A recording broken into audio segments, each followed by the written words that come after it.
好，呢個2026年嘅第13題啦，係關於 similar figure 嘅相似圖形。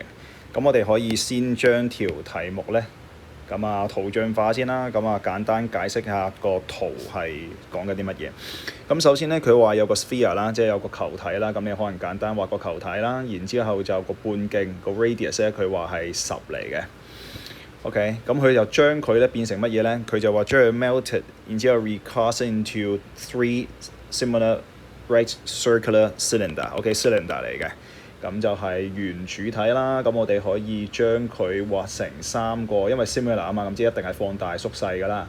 OK，咁就有3個，你而家見到咧就係大、中、細啦。OK， 而佢哋嘅 radius 半徑咧就分別係 R1 啦、R2 啦同埋 R3 嘅。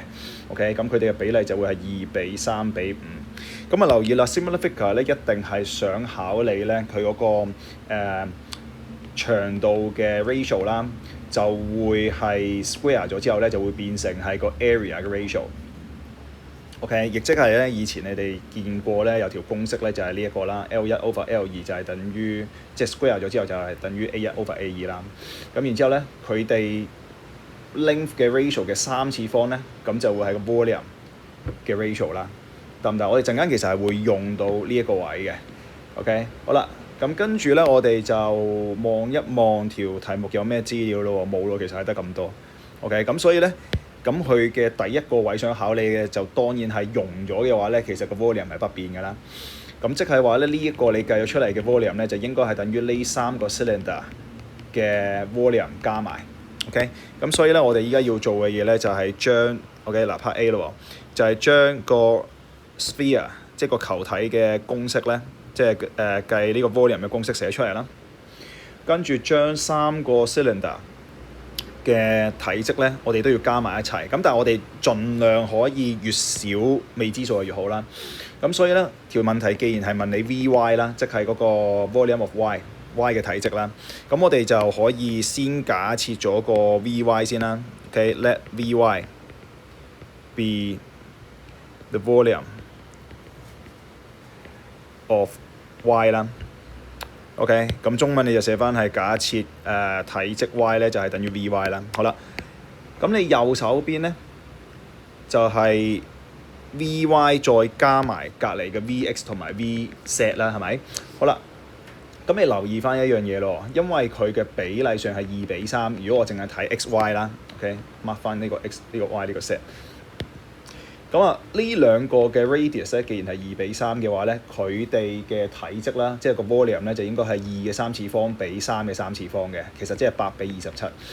OK， 咁所以咧，我哋就可以咁樣睇啦。嗱，呢度好清晰，呢個叫 Vy 啦，而呢一個咧，其實就可以由個 Vy 變翻細。OK， 咁點樣變翻細咧？咁就係除3×2啦。咁但係要有3次方。得唔得？因為一講 volume 嘅話，我哋就要將個 length 嘅 ratio 咧要變翻做3次方。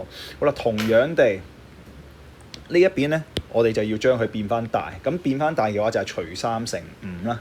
咁所以咧呢個 set 嘅 volume 咧，其實就係將個 Vy 咧就係除3×5，但係又係啦，要3次方。咁依家你將呢3個嘅 volume 加埋，咪就係等於你左手邊嘅呢個 sphere 呢個球體嘅體積啦。得唔得？而且我可以做到係咩咧？得一個未知數啫。OK，咁一定解到啦呢個。OK，咁所以咧就係首先係1啦，因為1就即係代表緊佢原本自己嘅 Vy 啦。跟住就再加咩咧？再加呢個3/3嘅 cube 啦。咁所以就係呢一個啦。最後就係後面呢一個啦，5/3嘅 cube 啦。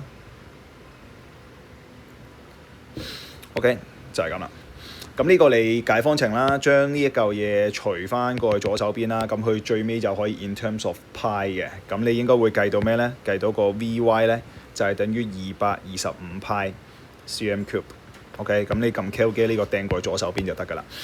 好，咁就係咁簡單。咁佢 marking 係應該會點樣做咧？首先佢 sphere 咧呢啲公式咧咁1分啦。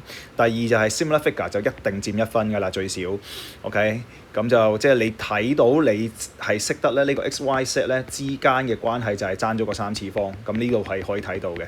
咁你就會攞多1分嘅 m 分啦。咁最後呢兩個計完之後咧，呢個就 a 分，所以就得3分啦呢個位。Part B 1。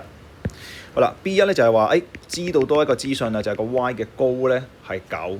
OK， 好啦，知道咗呢個係9嘅話咧，咁我哋就可以用翻，其實只係玩背公式啫。咁所以咧，你 A part 咧點都同我計個數字出嚟，因為你陣間咧要用嘅。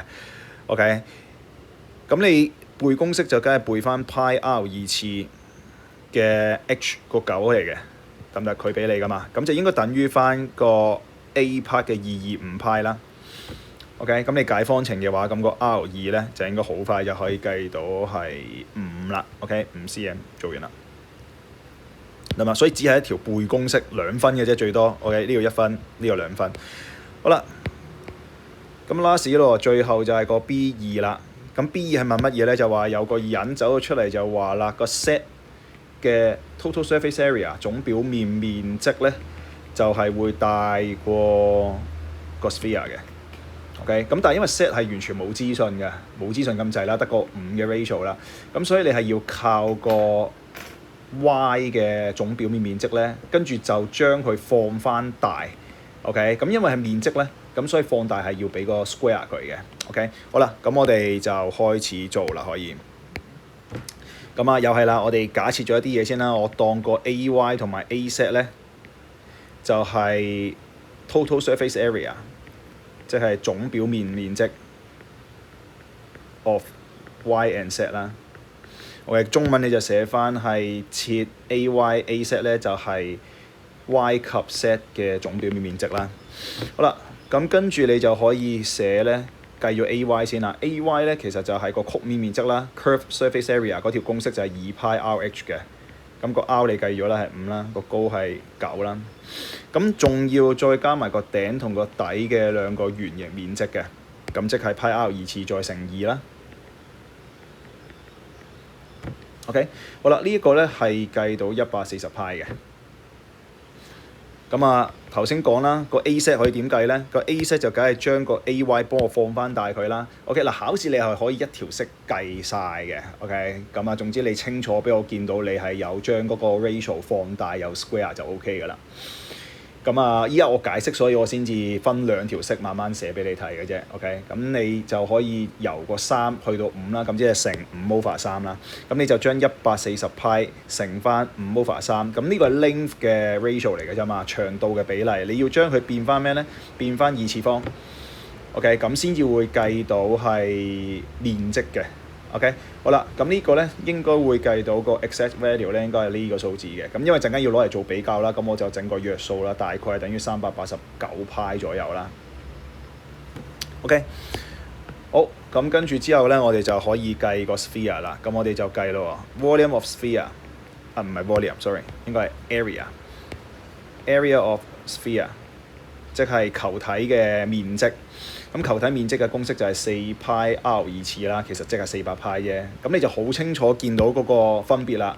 OK，咁記得咯，你要去講你同唔同意嘅話咧，你唔可以就咁寫話400派，咁跟住就直接不同意，得唔得？你唔好 assume 咗個老師係識得自己幫你比較，你係要比較埋出嚟嘅，即係你要寫埋大過389派。嗱，你冇寫到個大過389派咧，就咁寫 disagree 嘅話咧，不同意嘅話咧，就會最後嗰1分係冇俾到嘅。得唔得？咁你呢個位咧就留意啦，因為最尾嗰1分咧，我哋叫 follow through。OK， 通常你喺個 marking scheme 會見到係1，跟住就 FT 嘅。咁 FT 嘅意思就即係講緊咧，你成個解釋要完整啦，所有計數冇計錯咧，最尾個總結啱埋啦，最後嗰1分先可以攞到嘅。OK，咁所以咧呢個比較如果你唔寫咧，其實都係等同你呢個 disagree 咧，佢唔會俾分你嘅。好啦，咁呢一題就係個 B2 嘅答案啦。